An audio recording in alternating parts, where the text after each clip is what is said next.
Good morning and welcome to Unity of Tacoma. I'm so glad to see everyone here. Glad to see you out there in the live stream. So glad you decided to join us this morning.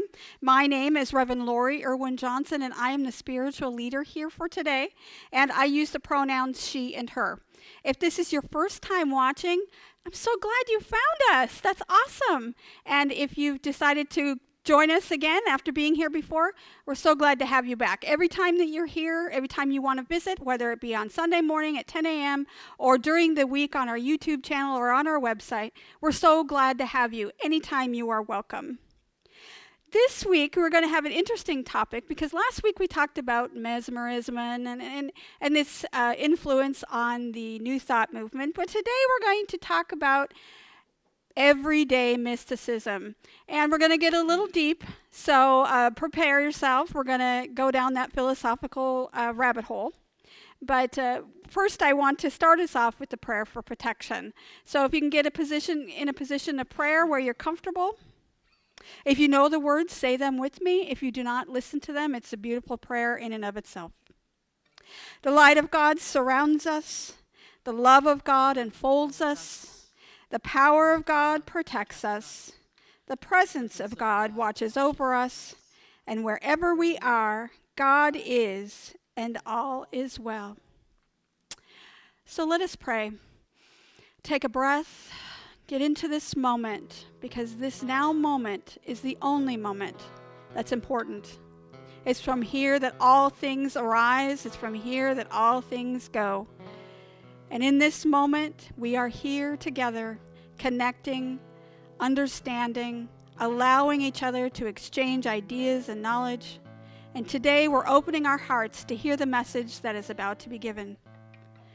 I'm so glad to have us together here today, grateful for my friends and family, knowing that this is what life is about, connecting, being one with each other, and exploring how to be closer to God.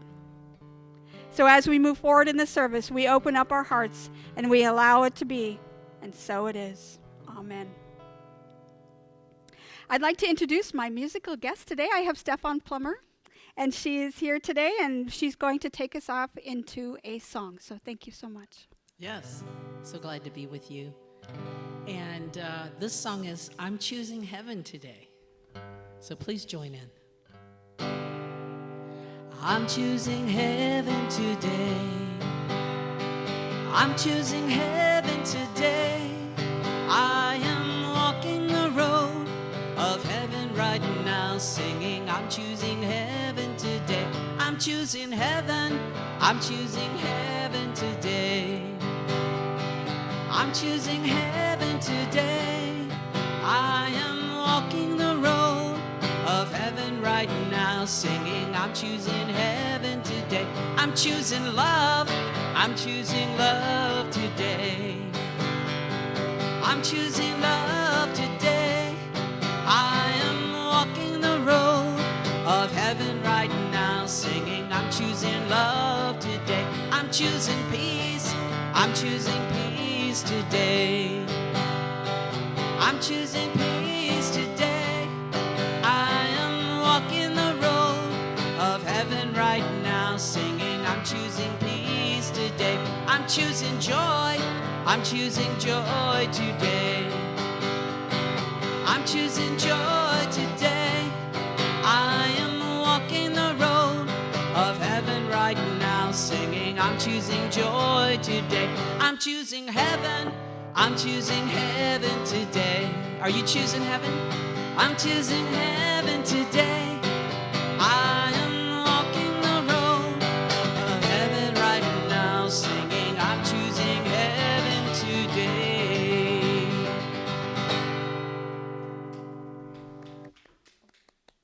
Thank you very much. That was wonderful. What a way to start out the service. It's so nice to have everyone here today. I'm so glad to see you. And again, thank you for joining us out there in the live stream. I'll start off our service today with an affirmation. And our affirmation for today, the true self of who I am is the witness. The true self of who I am is the witness.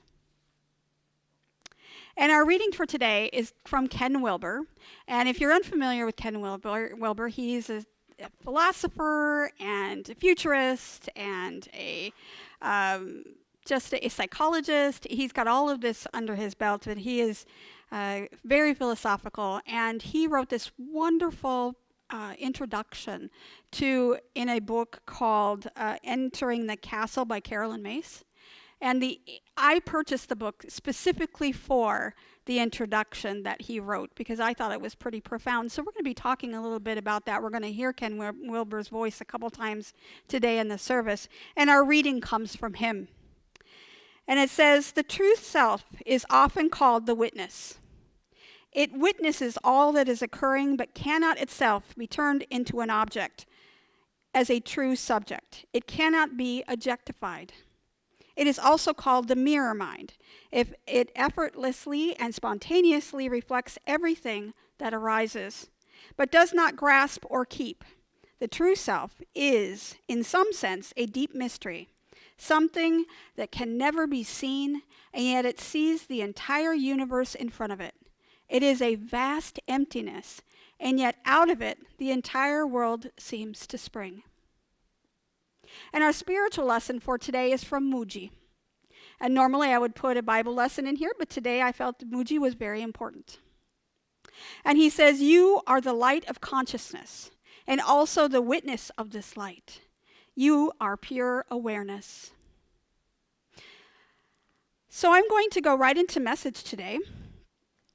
And I want to start off our talk with a question. How many of you would say that you've had a mystical experience in your life? Yes? How many of you out there have had, in live stream, have had a mystical experience? And if you have, please comment below the video, whether you're on YouTube or you're on our website. There is a place that you can comment. Leave your comments. I'd like to hear what you have to say. And if I'm going to ask another question, if you have not had a mystical experience, how would you know if you actually had one? Again, comment below your video, whether it's on our website or on YouTube. Let me know. How would you know if you were actually having a mystical experience? My friend on Facebook this week posted an article from the Pew Research Center, and it was an old article from 2009, but it still addressed the topic of mystical experiences in the United States. And for those of you who don't know what the Pew, P-E-W, Research Center is, it's a think tank, it's a research center. They focus on social science research, data, public opinion. They use a lot of polling and a lot of surveys to be able to get this information. If you're familiar with the recent research on demographics here in the United States about the religious nuns, for example, people who are unaffiliated, they are the ones that did that research. And when I was in college, my focus was on mystical and peak experiences in my master's program, and many people don't know that. They think that, well, you're a psychology major, you don't, I was not. I was a psychology major, but I focused on religious experience. So I really enjoyed taking the data from the Pew Research Center, and this is the one that was posted on Facebook this week. The data about mystical experiences or spiritual awakenings is from 2009, but it still tells us quite a bit about the trends within the United States. It says that 49% of the population say that they have had a mystical experience. So they define mystical experiences as a moment of religious and a spiritual awakening. So the number of people that have reported having a mystical experience has gone up over the years. For example, in 1962, the number of people reporting to have a mystical experience was only 22%. And by 1976, it had only gone up to 31%. And then by 1994, only 2% more. But between 1994 and 2009, it had increased to 49%.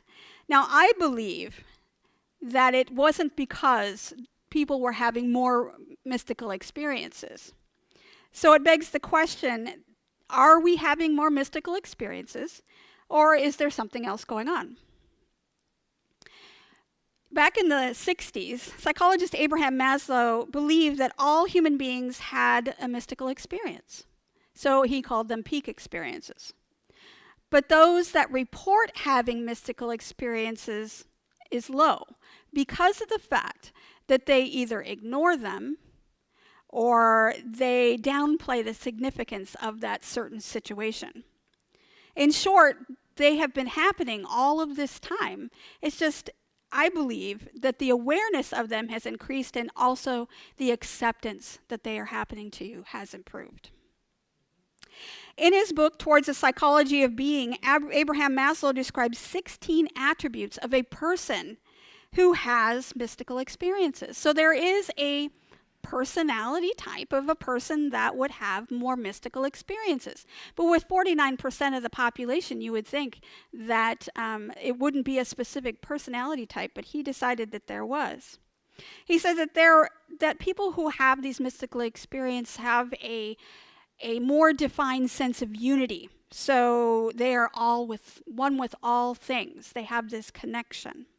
They have a oneness with the environment, so not just with each other, but with everything in this world. They experience peak power, so they understand that they have their own inner strength, and they tap into that to be able to express that into the world.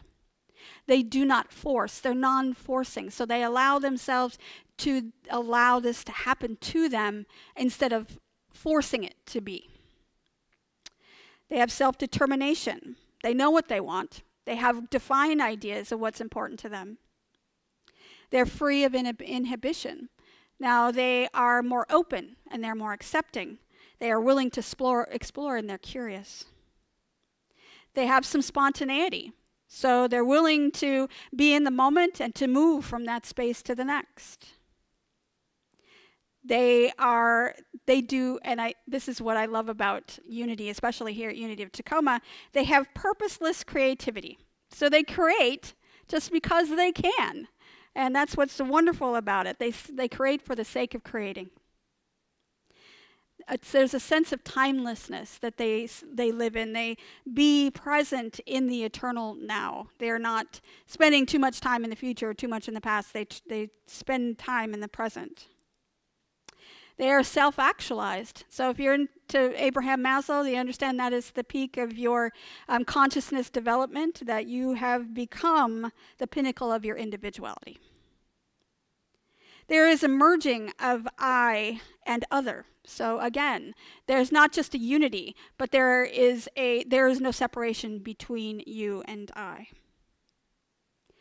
They are unmotivated by their needs, so they don't go after things because they need them. They feel that they have this want, feel like they have this deep want or a deep need. They do it because of the reasons. They have compassion or they have joy or whatever they're driven by. It's not a need that they have to fulfill. They have artistic expression and they appreciate that. So all types of art, they enjoy that. There's a sense of completion, feeling and being full and abundant at all times. And they're playful and they're open to joy and having fun. And they're opening to inviting synchronicity and having things be a surprise. And so all of these things, you would think that if 49% of the population walked around with all these attributes, life would be a little bit better. That all of these people with all of these wonderful attributes would be making our lives much better. But I also believe that not everyone holds that attribute. Just because you have a mystical experience or you have an attribute like that does not mean, it's not causation. It doesn't mean that it's a causal effect. It means that there's a correlation between those two things. Another person, a father of psychology, William James, did quite extensive research on mystical experiences, and he stated that they were unique experiences separate from our day-to-day lives. And they have 4 distinct characteristics that I was trying to explain that last night with my husband when I was decided I was going to talk about this. I had been writing my sermon for a couple of days, and I just couldn't get the words out. And it's because a mystical experience is ineffable. It's difficult to describe. It defines the expression of words, and it's hard to fully describe in depth. You can't relay the meaning and intensity of the experience. The moment actually just has to be experienced in order to be fully understood. And there is a sense of awe and wonder that is beyond what can be explained. There's also a noetic quality to mystical experience. So not only is it beyond words, but it brings to you a sense of understanding, a knowledge that you didn't have before. During a mystical experience, you may receive insight or a knowing or a deep truth that was not otherwise available to you unless you had this experience. Now, William James believed that having those two attributes, the ineffable and the noetic in quality, those two would define a mystical experience, but he also had two more that would add on to it. He believed that they were transient. They're something that you can't hold on to. Those of us that have had mystical experience really want to have them again. And so we want to hold on to that beauty that we're in the moment. And yeah, they're transient. They at the outside, the longest probably for normal people would be 20 minutes, maybe half an hour. Out on the outside, it would be maybe an hour, 2 hours, but that is very rare. A mystical experience is transient. And so, however, even though they're transient and they happen for a very short period of time, once you have one, you have a propensity towards having another one. And when you have another one, then you easily recognize them. Even though they were short-lived or they might have been a blip in time, you do know when you have a mystical experience, especially if you've had one before. And also, they're passive. So no matter how hard we try or how much meditation that we do or how much prayer we perform, we cannot bring on a mystical experience. We would like to. I'm sure there are other ways to get into a mystical type experience state that would require other things to assist you in that process.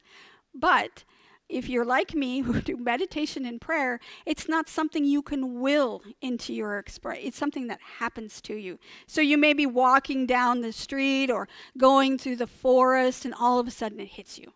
It hits you, and you're in this space of awe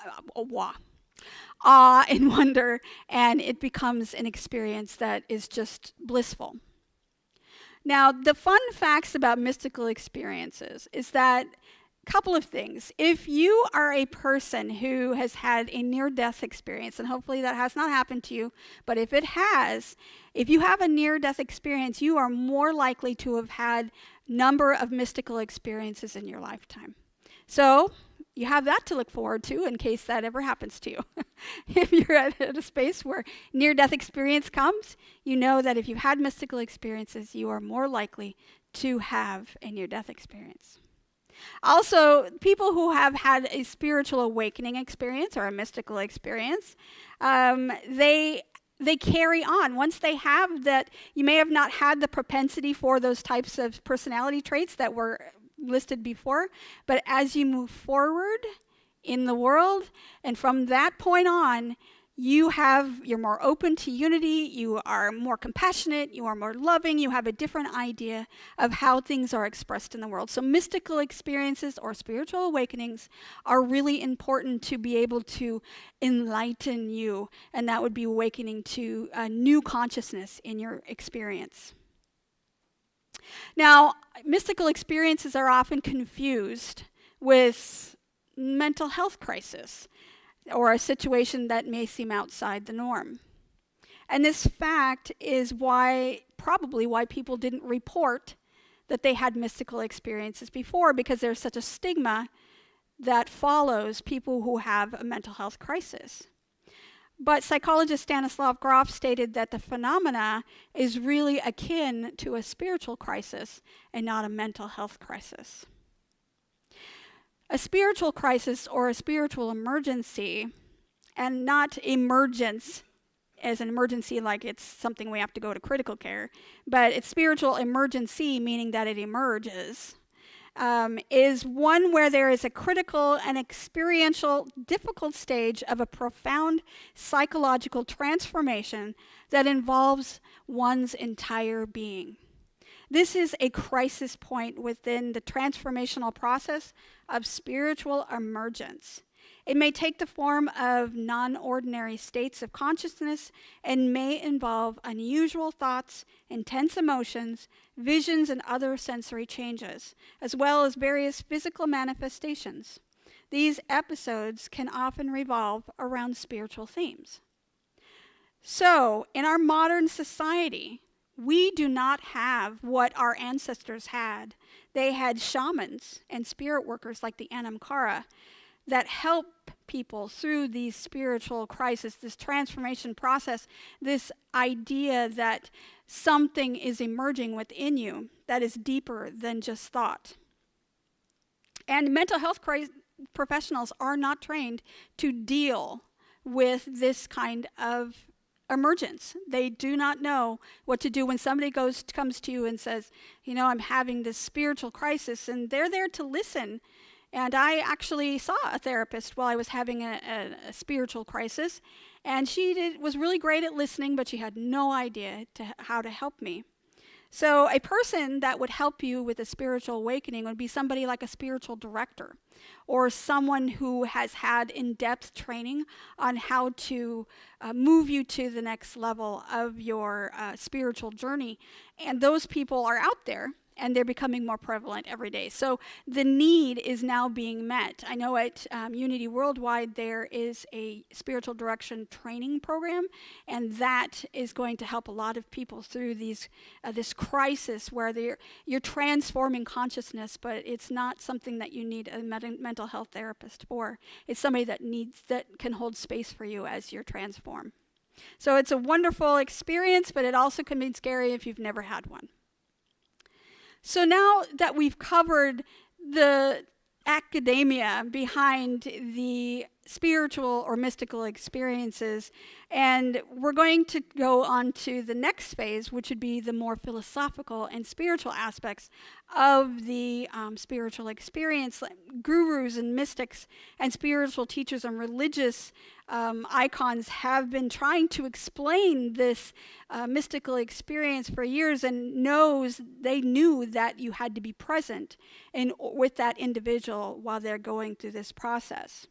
And as I told you earlier, when I read the reading by Ken Wilber, he had this wonderful foreword in the book. It's from Carolyn Mace that beautifully summarized what a mystical experience was and what they were for and why we have them to begin with. Because who wants to go through their lives and all of a sudden have this crisis of faith or some kind of something that changes your consciousness in your everyday life? But it happens, so we need to embrace it, and there's a reason why.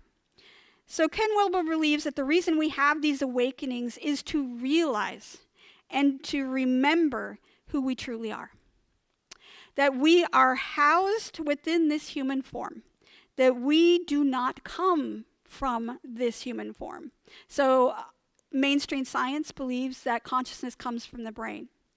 But mystics and gurus know that consciousness comes from outside, and we are the vessels for that consciousness. And you can remember when Jesus said, "I am not of this world." He knew where he came from. We are not objects. We are an essence that comes into the world in human form. We are the expression of the divine here on earth. And the small awakening experiences that happen are there to remind us who we are. So where the first part of my talk I said was more academic, we're going to go down the rabbit hole with Ken Wilber. And it is pretty deep. So buckle up. I'm going to read mostly some of his words, and then I'm going to fill it in with something that may make it more easy to digest. But he says that there are 7 central ideas of the mystical and transcendent self. And this is why we have mystical experiences, to be able to get in touch with the true self. He says that each of us has an outer self and an inner self. So the outer self, our ego self, is the self that can be seen. That's what we walk around in. We walk around in ourselves in this world. While we have an inner self, a transcendental self, the I am. It can never be, that I amness, that essence can never be objectified. It can't be solidified. It is always there without physical form. It is in the essence of who we are. There is freedom and liberation in that space of awareness. And from the finite that we are in this world, we go past our egos and understand that we are infinite. The inner self lives in a timeless now. Eternity does not mean that it's everlasting time. It's a moment that is without time. So which happens every time we get into the now moment. And in this now moment, we see that there is an endless awareness of what things are. It is encompassing of all time, yet it is without time. The true awareness of this is ever present. It never ends, and it's an eternal moment. And we can, no matter where we are in time, we can get into that eternal present now. And that is where we come from. We are come from a space of time, place where there is no time, there is only the eternal now. The inner self is a great mystery or pure emptiness and unknowingness. So the inner self is a great mystery. And we are often not aware of it. And without this either training or having these mystical experiences, we walk around mostly without an awareness that this is even there. But I'd like you to take for a moment, just a moment, and think of something that you've done today. Maybe you got in the car, you drove here, or you turned on your camera for the YouTube, and just think about that. And now, who is the person who is watching you think about that? Your mind thinks about that. Your mind is embedded within that experience, but you see yourself doing that. You see that you did that. You can run that through your mind like a movie. Who is witnessing that? That is the great witness of the inner self. That is the person within you, the great mysterium, he says, an ongoing, unknown knowingness that follows you everywhere. It is the Holy Ghost. It is the person, the thing that is with you all the time, that watches, and it's your pure essence. It's from source. The inner self is divine or perfectly one with infinite spirit and supreme identity. So we know that from this space, the Holy Ghost, the Holy Spirit, comes with us from source. So source works through us and as us and expresses in this world. It is timeless. It has always been and it always will be. It is not a sentient being, but it is in all sentient beings. The overall number of the inner selves of each person in this room and online is one, because we are completely connected. There is only one. And in this eternal now, this sense of the Holy Spirit that we share with each other, this is the essence that we all tap into. There is no separation. So the eternal now, the eternal essence that is beyond your conscious understanding is always with you, and it's always there throughout creation with everything. The definition of hell is an identification with our outer selves and the material world. So hell is actually a horrendous case, he says, of mistaken identity. We have forgotten who we are. We forget as we move through the day where we come from and who is actually moving through us and as us. We are not in touch with that transcendental, the I amness self. And when we get plugged back into that source, that idea, that essence that is us and moves through us, then we get out of this idea of suffering and hell.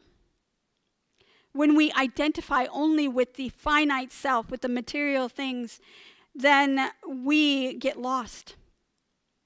We, the seer, cannot be expressed through us. And so we need to be aware that hell is a choice. Heaven is a discovery and realization of the inner divine self, the supreme identity. The kingdom of heaven is within. Jesus taught us over and over again, the I amness within us, the essence that I am talking about that is beyond physical form, is Christ consciousness. It is spirit itself. It is part of source. It is the representation and the expression of the true divine within us. Jesus of Nazareth, he realized that I and the Father are one. There is no separation between the essence of who we are and the essence of source that is beyond our understanding. Quite simply, this idea transformed Jesus from Jesus of Nazareth to the eternal Christ that we have heard about and talked about and we preach about or we share with each other.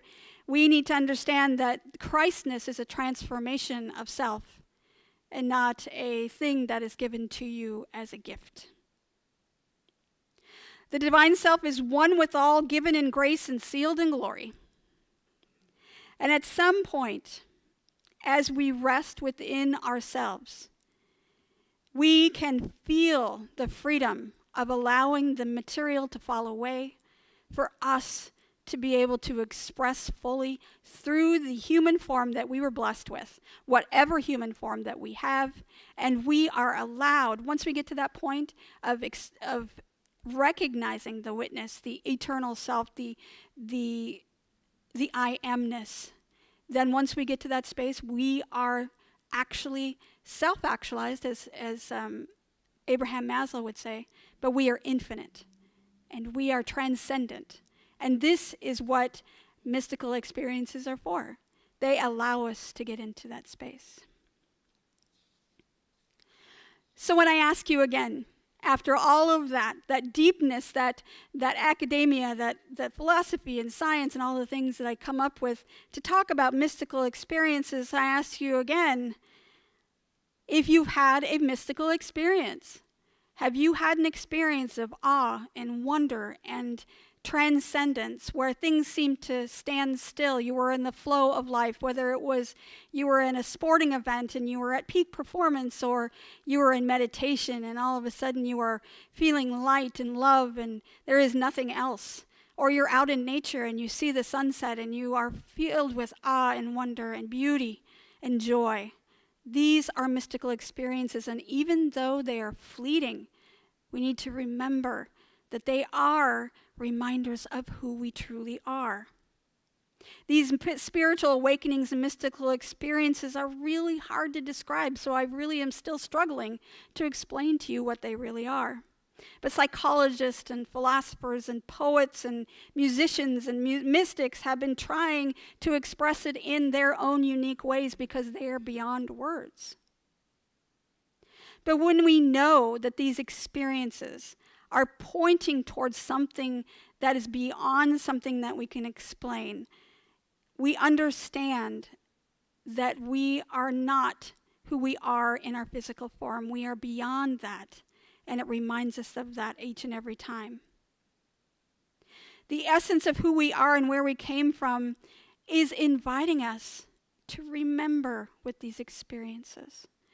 When you have some moment of clarity, of opening, of awakening, remember who you truly are. They allow you to glimpse eternity in the now, to be one with Source, to be one with God, and in the eternal now, one moment begins and ends at the same time. This is who we are. We are not objects in this world. We are the expression of essence of God in this existence. And so if you've had a mystical experience, continue to seek, continue to be, continue to express. And if you haven't had a mystical experience, open yourself up to one, because it is a reminder of who you are, and just bask in that moment. In a minute, we're going to go into meditation to contemplate who we truly are, to tap into that wonderful essence of the I amness that is who we are on this plane of existence. But first, I'm going to have Stephan come back with another song, and then we'll come back for meditation. Thank you. Wow, that is fabulous. I could listen to that talk about 100 times and get new stuff each time, so I definitely have to get that talk. So this is a song I wrote a while back that I think fits really well with the theme. I wrote this about my brother who had passed on. We are here together. We are here together. We are here together. We are here together.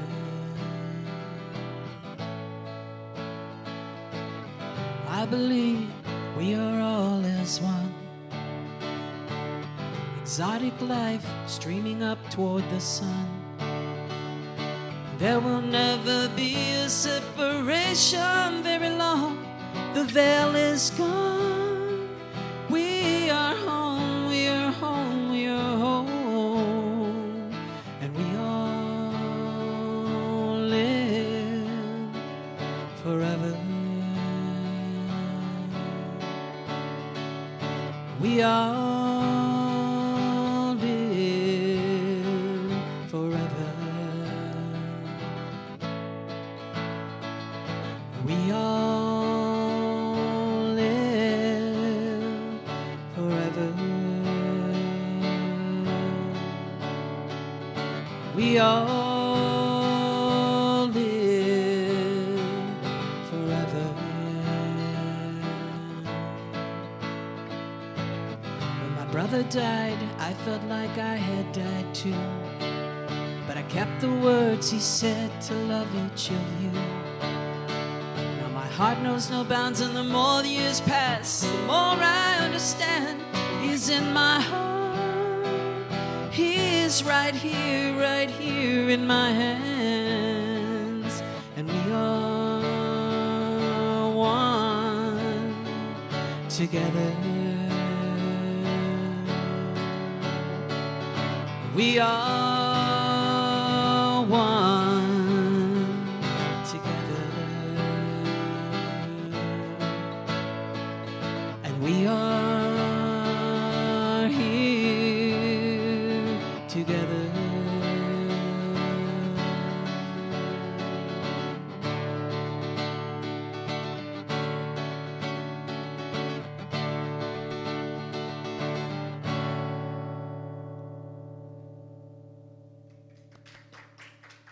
Thank you. That was perfect. And now it's time to get into meditation. Just whatever is comfortable for you, whether you be sitting at home on a chair, or if you're lying on your couch or on your bed. You're here in the building with me. Just plant your feet on the floor. Take a deep breath. And just as you breathe out, just allow your shoulders to become relaxed. Take another deep breath in. And as you exhale, allow that exhale to allow your entire body to relax. And in this meditation today, we are going to connect with our inner witness, our essence, the I amness of who we are.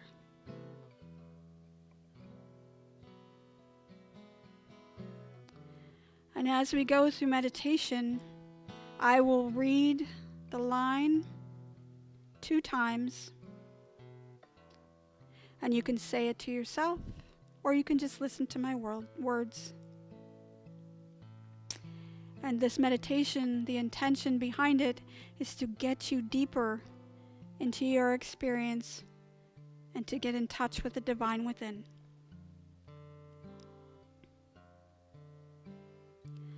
I have thoughts, but I am not my thoughts. I have thoughts, but I am not my thoughts. I have feelings, but I am not my feelings. I have feelings, but I am not my feelings. I have desires, but I am not my desires. I have desires, but I am not my desires. I have wishes, but I am not those wishes. I have wishes, but I am not wishes.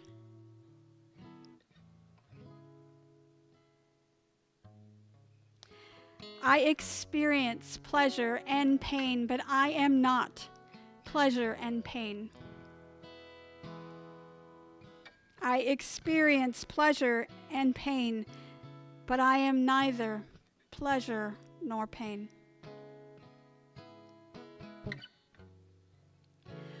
I have a body, but I am not my body.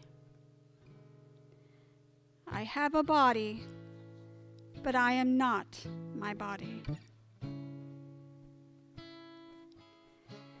I have a mind, but I am not my mind. I have a mind, but I am not my mind. All those can be seen, but I am the seer.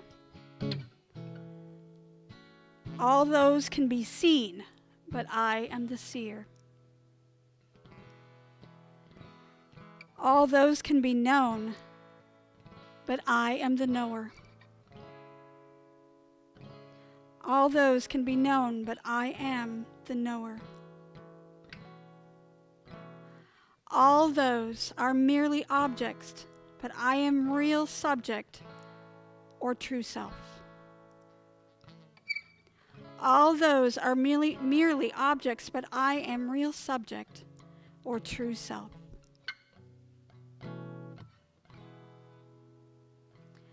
I am not any passing parts or pieces and objects and things. I am not thoughts, not feelings, not desires, not body, not mind, not this, not that. So who or what am I?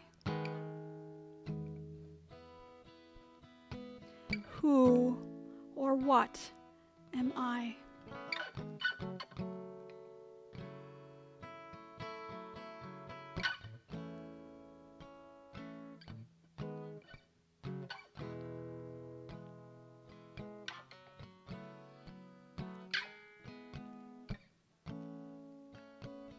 And as we end our meditation today, remember to bring that with you into the world. Remember that question, so who or what am I? And allow that to be your affirmation today. Open your hearts. Open your consciousness for that mystic experience, that spiritual awakening that's available.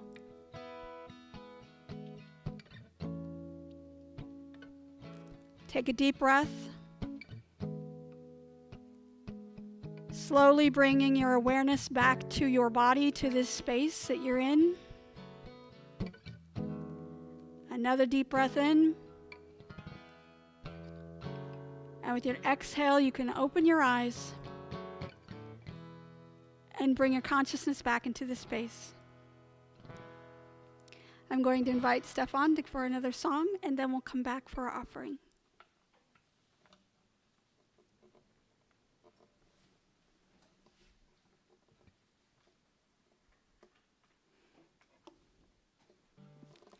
Thank you so much for that beautiful meditation. I have like 20 songs I want to sing, so I'll just choose one.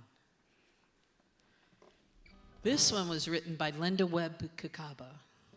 She was a fabulous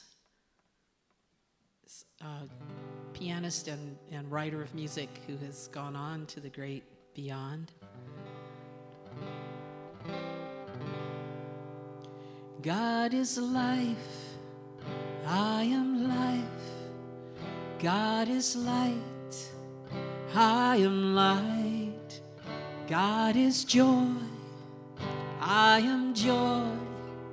God is peace, I am peace. God is love. I am love. God is beautiful, I am beautiful. God is powerful, I am powerful. All of these things, God is, I am. All of these things, I am.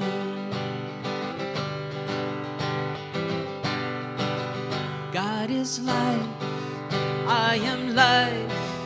God is light, I am light. God is joy, I am joy. God is peace, I am peace. God is love. I am love. God is beautiful, I am beautiful. God is powerful, I am powerful. All of these things, God is, I am. All of these things, I am. You are. We are. Yes, we are. Thank you. Thank you. We've come to the portion of our service where we open our hearts to give. All donations that we receive here at Unity of Tacoma go to support our various missions and ministries, musicians, and all the things and outreach programs that we have here at Unity of Tacoma. And there are several ways you can give.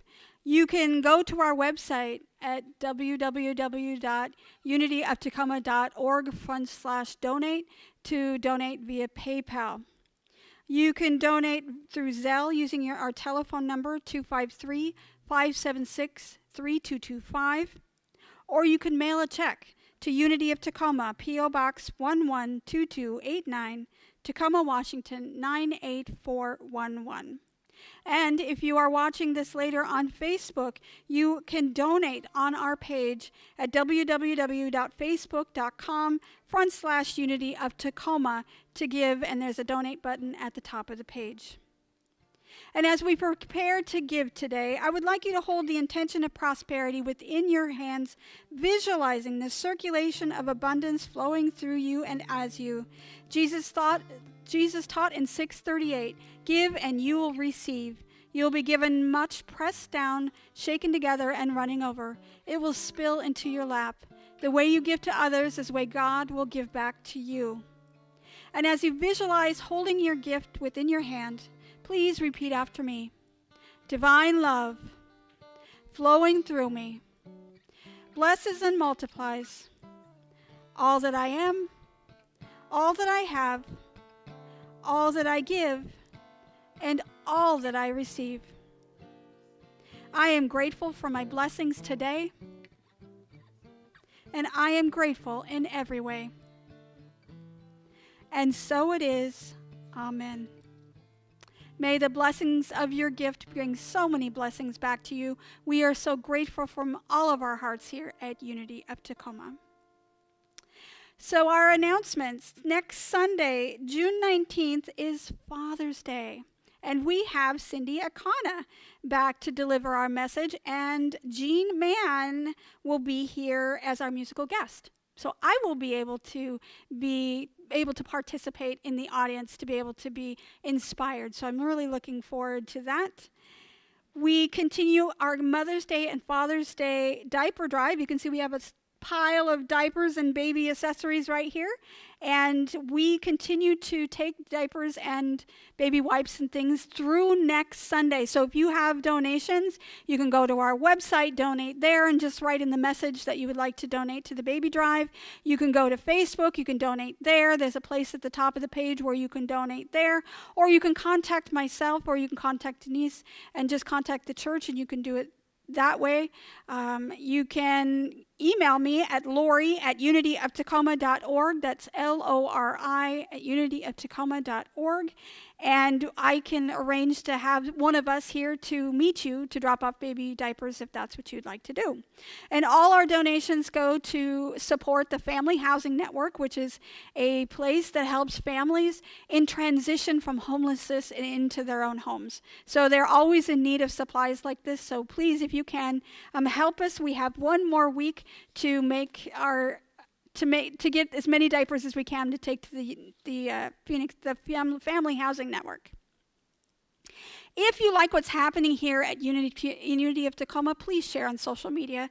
We are available on so many different social media platforms, from TikTok to Instagram to Facebook, on YouTube. Just share. Let people know what's happening here. If you like something or something inspired you, please share it with your family and friends. If you don't have social media, that's okay. You can still call them up. You can tell them where you're spending your Sunday morning. You can tell them where you can find some inspirational videos on our YouTube. And so we have meditations and all kinds of things there to be able to help you on your spiritual journey towards your spiritual awakening. So please let people know what you're doing.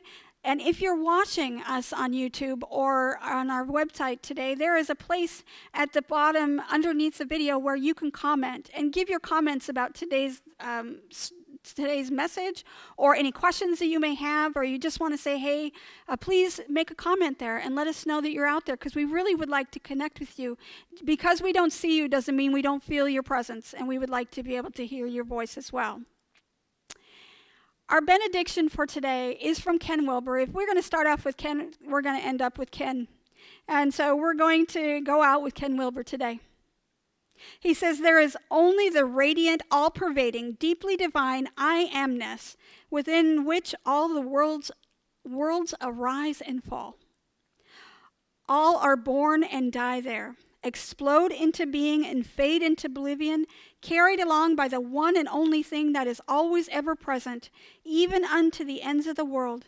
This ultimate mystery and emptiness and release, freedom and fullness, ground and goal, grace and glory, the self of mine that I can no longer find.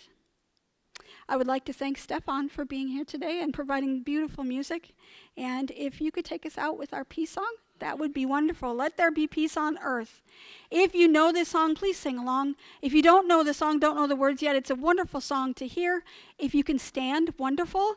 If you can't and you just need to sit, that's absolutely fine too, because you can express the divine through you from whatever position you're sitting or standing. So let's get into our song. Let there be peace on earth, and let it begin with me. Let there be peace on earth, the peace that was meant to be, with God as our center, family all are we. Let us walk with each other in perfect harmony. Let peace begin with me.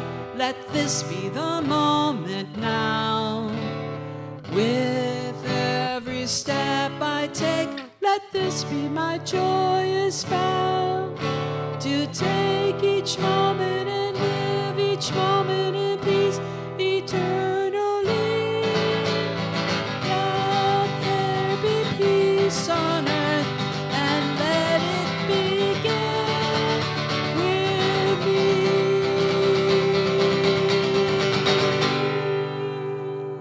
Have a beautiful day. Thank you. Thank you, everyone. Bye-bye. Have a wonderful week.